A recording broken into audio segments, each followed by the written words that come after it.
This is more than a Sunday. How I, as the leader, respond to adversity is important. You have to be willing to take calculated risks in order to reach new people and do new things.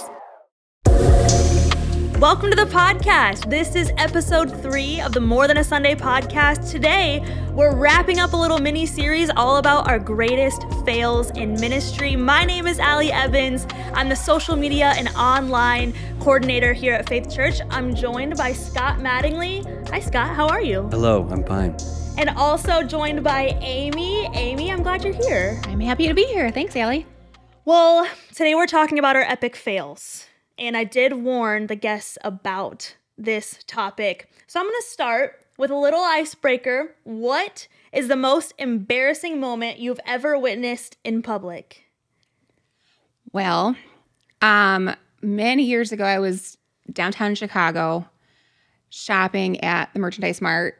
So if you aren't familiar with the Mart, it's super bougie, high-end luxury shopping, right? Fun. Like very high-end retailers.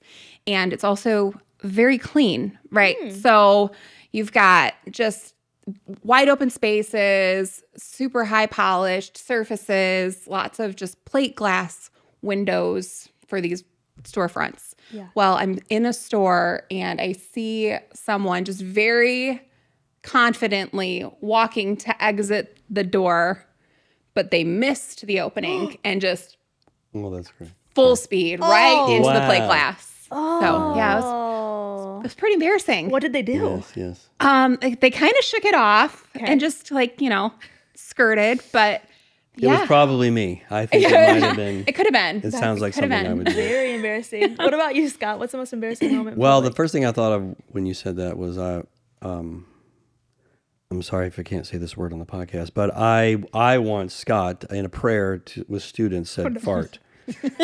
I don't know how that happened. It was supposed to be heart. No. And something about maybe the word before. This is many years ago because I'm ancient. I'm sorry, did you say with students? Oh, yes, I was praying. It was teenagers. It was like a small group or something. Oh. Thankfully, it wasn't a ton of people, but it might have been 10 or 12. But you were done for a couple minutes there. Yeah, I don't remember what happened. I blacked out after that. But it's something in what I was saying before. It was like and it went, instead of heart, it was fart. No. They still remember that. Yeah, that didn't go. Yikes. Yes, it took me a long time to live that down. That's etched in my brain. I mean, how do you do that? How do you even get to that word? So Certainly embarrassing. yes, there you are. Now, Amy, you're in vocational ministry now. Yeah. Tell me about your history. What's your background in ministry? Yeah. So we'll go all the way back. My mom was the leader of lots of things in our church growing up. I grew up in a really small kind of neighborhood church. Okay. And so when you're in a small church, your hats are kind of in a lot of different places, and my mom's was. And so naturally, as I got to the age where it was appropriate to help, I would help in the things that my mom led. But then as I got older, I started kind of stepping into finding my own groove and stepping into new things. Yeah. So, fast forward down the line, I basically served ministry my whole life in different ways. In 2017, though, after my second son was born, I started coming to what was MOPS here at Faith Dyer. So 2016 was when I started coming. And MOPS, meaning? MOPS, it was Mothers of Preschoolers. Mothers of Preschoolers. Now it's Moms of Littles. It's part of the Moms Nation ministry. Got it.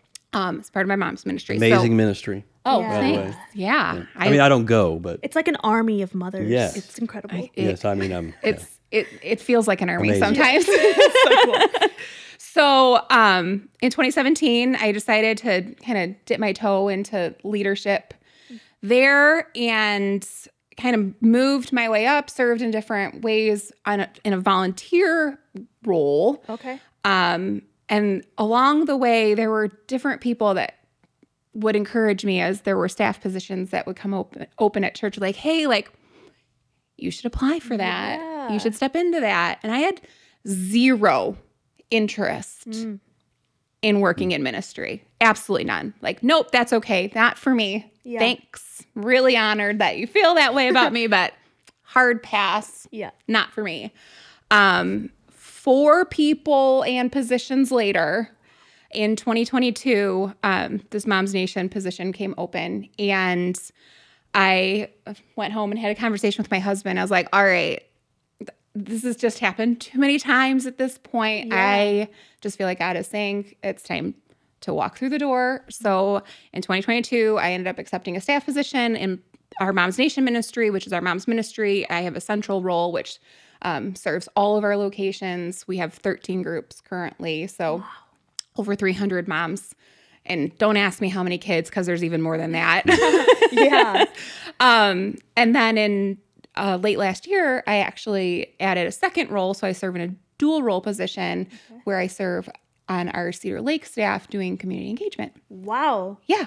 Look what God can do. How about it? That's a beautiful testimony. It's really fun. It's really fun to just kind of take those moments and say yes and see what's next. Yeah. Yeah. Love that. Yeah.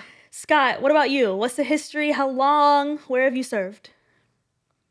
Wow, that's a tough question. It's been a long time, but not because I think it's not a brag. I've learned a lot of what I don't know and have to keep learning. I've worked with students for over 30 years. Woo. I've been a youth pastor or youth director for 27 years. Bless you. 20 years before I came here. I went to college to become a youth pastor, but I also was unwilling, or I didn't really want to do that. I tried to do everything else back in the day. I considered military when I was 19. I considered electronics, computers, all kinds of stuff, but I still was kind of drawn to youth ministry. Excuse me. That's what happens when you're almost 50 and your voice still cracks, I'm like an eternal junior high kid on the inside. No worries. So nice on a podcast. I'm a first-time listener, first-time caller. You're cracking all on good. So You're all good. I thought this was like a therapy session, by the way, of my issues with youth ministry. So many years to work with students. Okay. And I've been a worship leader for probably a decade-ish, so I kind of do that in dual roles. So I've served at multiple churches, one in Greenville, one in Greenville, Indiana, one in Texas. Now here at Faith, I'm in a dual role right now, 7 years here with youth and music at Beecher. Nice. So yeah, lots of experience, but really I work with a lot of great people. Yeah. It's the volunteers. I probably serve with 40 that work with me. 20 for music is just a rough estimate. Yep. 20 with music, 20 with faith students. Wow. They're really the key that make it all work. Yeah. Because it's too many things to do. Yeah. It really operates by a lot of great people, a lot of love great that. small group leaders, a lot of great. We have snack shack teams and Yeah, great all kinds vocalists of- that I get to jam with and musicians. So yeah, was that your question? Yeah. The people make all the difference. Yeah. Yes, they're great. Yeah. And so yeah. Well, I'm sure. So I'm newer to vocational ministry. I've been involved in churches, but serving as a social media coordinator and online stuff and weekend stuff, I've kind of dipped my toes in all different areas of the church. And I've noticed somewhere along the way, I've realized church is not perfect. And the people inside the church are definitely not perfect. And so I want to pivot a little bit to what are some times, and we can start with you, Scott, maybe some rapid fire times in ministry where you've just failed, where things went wrong and maybe you fell short, maybe you missed the mark. Can you give us a few fun stories? Okay, so I'll tell you this one story. When I started as a youth pastor in Texas, Okay. even the story I shared earlier, it was a long time ago in Texas. I love Texas. So I'm brand new on staff. I've just graduated Bible college at this church. I'd been around, so I knew the people there. I volunteered at this church before they hired me. Sure.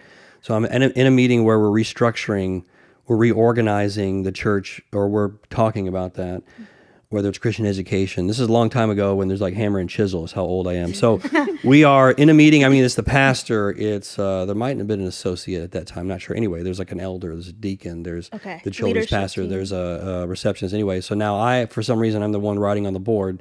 I should not be writing on the board. I have terrible grammar and spelling. My wife will tell you I use too many apostrophes, and she'd be correct. Anyway, I'm writing on the board, and I'm abbreviating.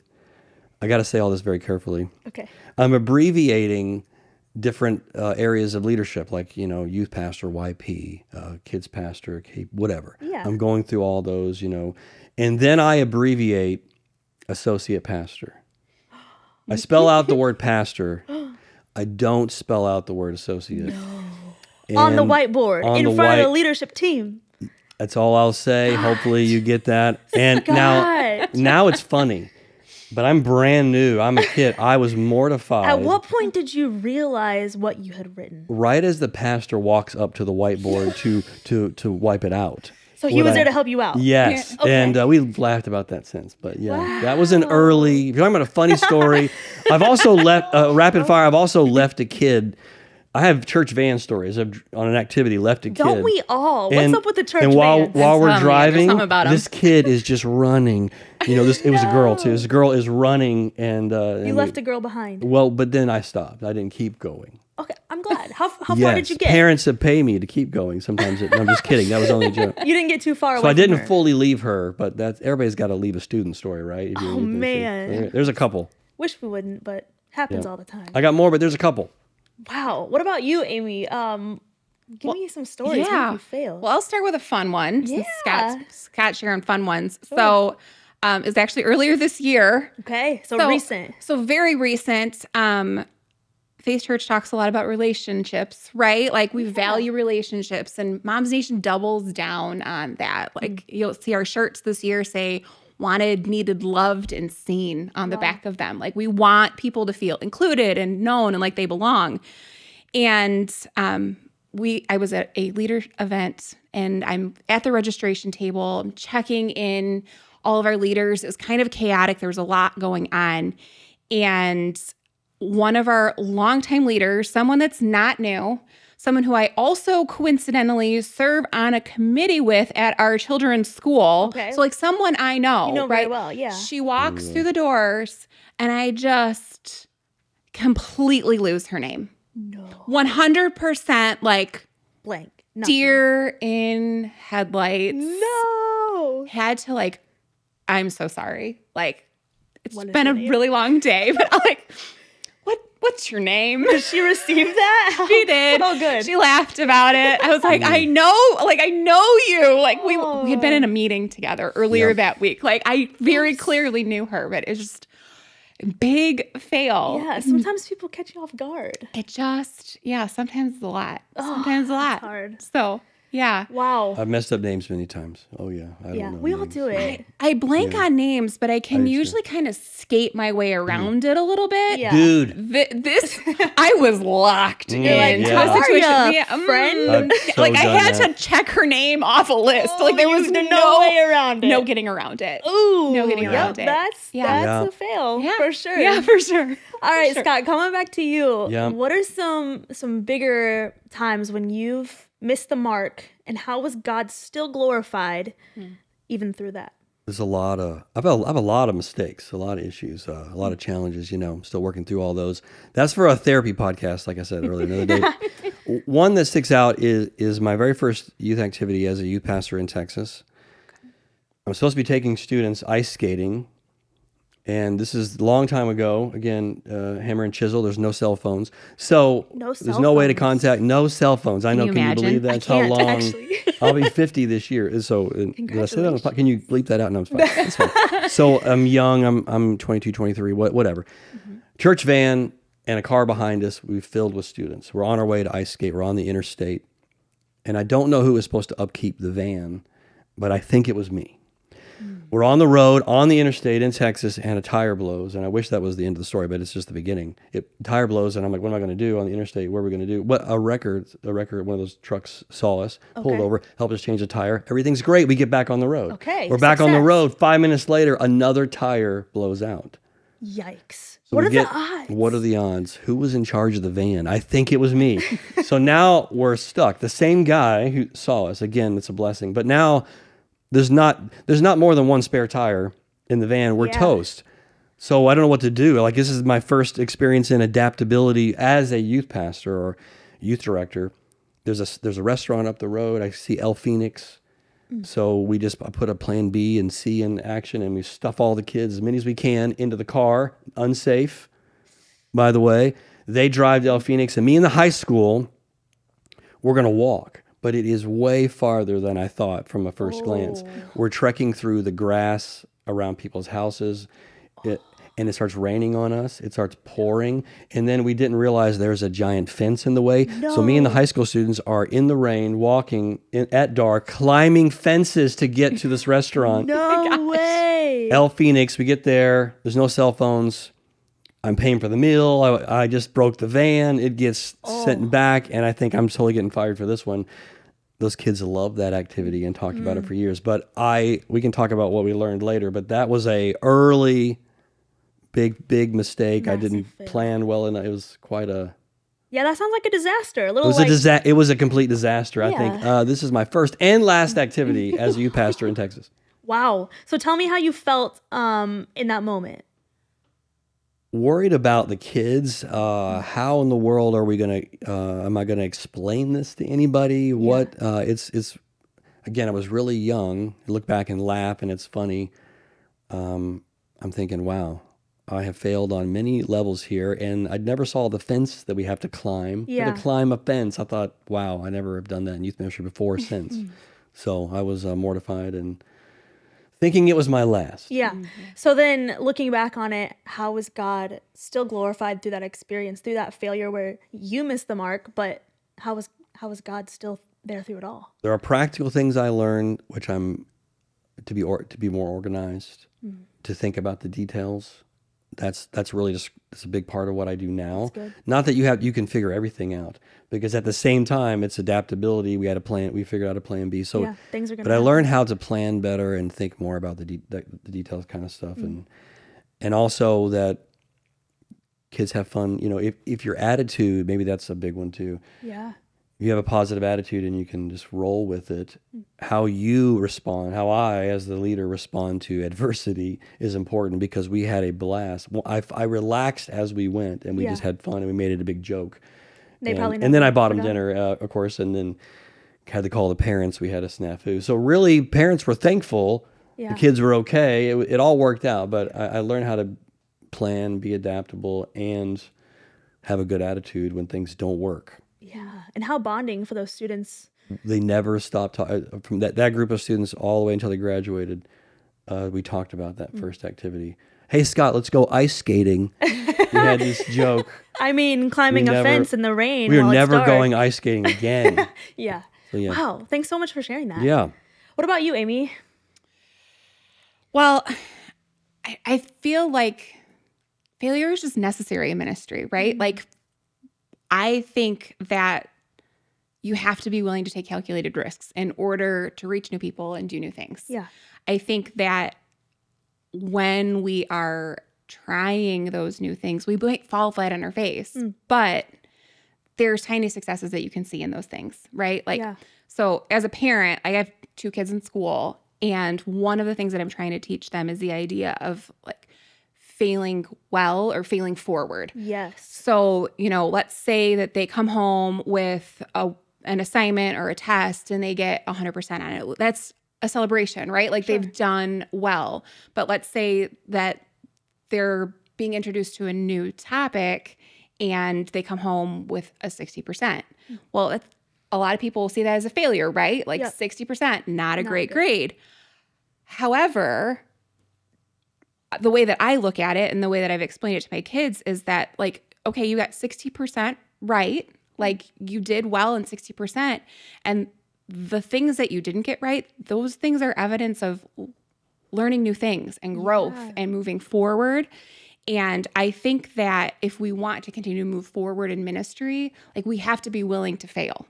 Sure. We have to be willing to do those things. And, we just kind of have to own it. Like, I kind of love those things. And I just need to trust that there's beautiful things that can happen when we do those things. Wow. Yeah, that's really good. I love that you see those fails more as like an opportunity, right? Like an opportunity to grow, an opportunity to do better next time. Well, and I mean, we're doing ministry through human eyes, right? Yeah, like right. we think that we know what's best, but God's got a plan back here, and maybe we kind of know what He wants us to do, but not always. Yeah. And so maybe that, like, the 60% that we got right, like, maybe that's Him moving. That's good. I love that. That's a great perspective. Amy, would you agree that we are at our best as humans when we pursue God's will for our lives. And when we're seeking his plan and we're pursuing his will for our lives, does that mean that we're protected forever from ever failing again?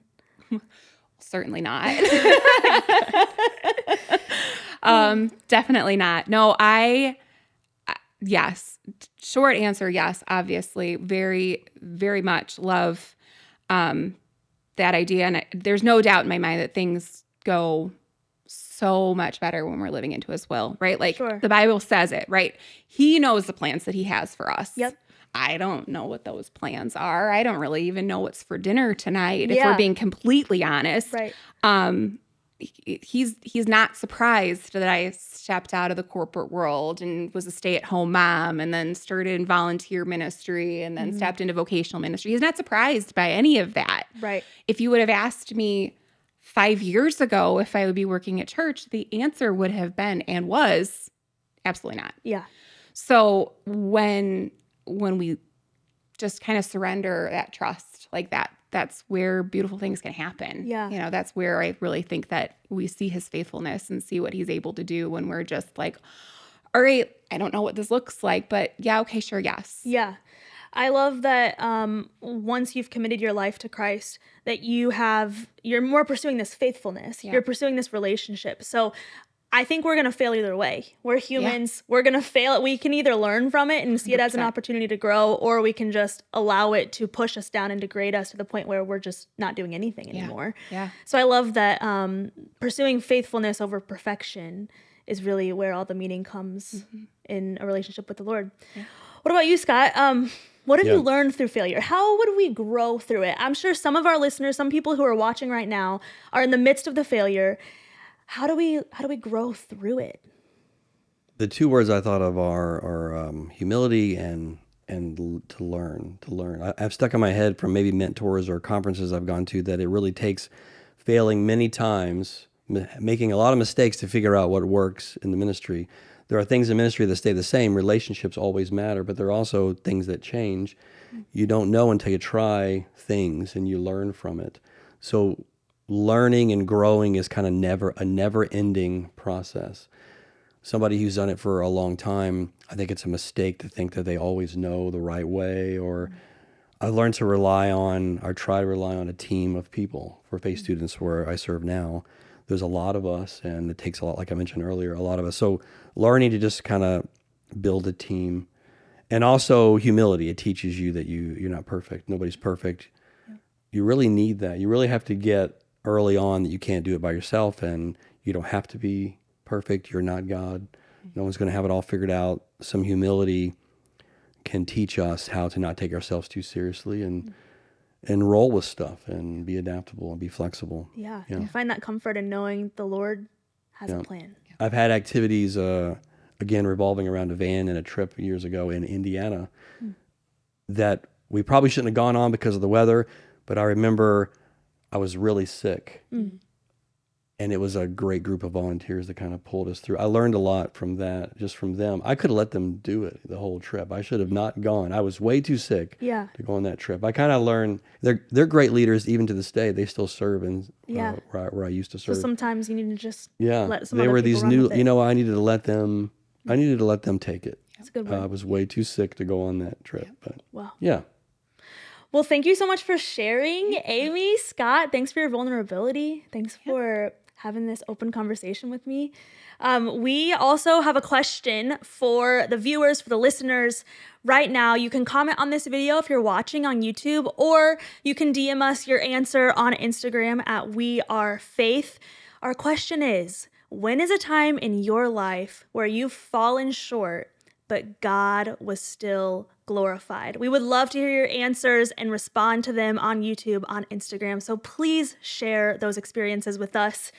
Now, let's end in a really lighthearted and fun way. Scott, Amy, give me a random thought that you feel pretty passionate about. I'll start with you, Amy. All right. Well, this one is a little controversial with women. Got it. So I apologize if I make some enemies. But I feel very strongly that vanilla is superior to chocolate. Wow. Okay. Okay. Interesting. I can get behind that. Sometimes vanilla is just what you need. Like, yeah. I mean, I double dog dare you to make a baked good without vanilla. It just won't hit the same. If you're having faithful. like blueberry pie, sorry, Yeah. from the sound, Oh, you want yeah. vanilla. You want, That's true. Yeah, you Gotta do. be vanilla. Better than chocolate. You that's- want and chocolate ice cream on apple pie, and it's not the same. Doesn't work. Not the You're same. Right. Not the same. Okay, I can get behind that. All right, Scott, what about you? Yes, I feel strongly that the weapon of choice in a zombie apocalypse would be a lightsaber. Got Yeah, it. because, it's a laser sword. Wow. That's really going to come in handy, in Fighting that off some situation. zombies. Not to be, I don't want to be graphic. Do you think that will ever happen? Lightsabers are real or a zombie apocalypse. So Either one.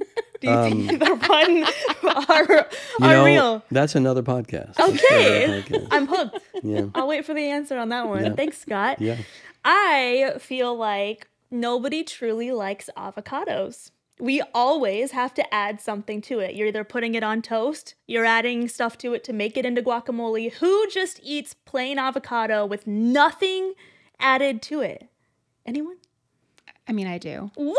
You eat just plain Oh, yeah. avocado? My boys love it too. Like Love. my middle especially, he will like get Wait. angry with me. So you'll cut up an He'll avocado. just cut up like No salt or pepper, nope, nothing. Nothing. Correct. Okay, I stand corrected. Sorry, we just Sorry. told- I we didn't mean to like sense. rain on your parade. It makes sense. She supported our hot takes. She really did. So, It's all good. what Threw her under the I'm bus. enlightened. we did not support hers. That's Sorry, all Allie. good. At least I have a different I perspective. love now. avocado. Also, I do avocado too. is not a fruit. Sorry, not a vegetable. I was gonna say, It's it is a fruit. Apologies. Avocado is a fruit. It's a fruit. Avocado is a fruit. I'm not learning a, so not much. a vegetable. Is what I You're meant to say. welcome. Wow. You can tune Tomato, in for our fruit. podcast next. I would love to. Corn, corn, me. grain. It's not a vegetable. Wow. Corn is not a vegetable. So many things. Yeah. Wow. There you are. Well, thank you so much for joining us for episode 3 of the More Than a Sunday podcast. We'll see you next time.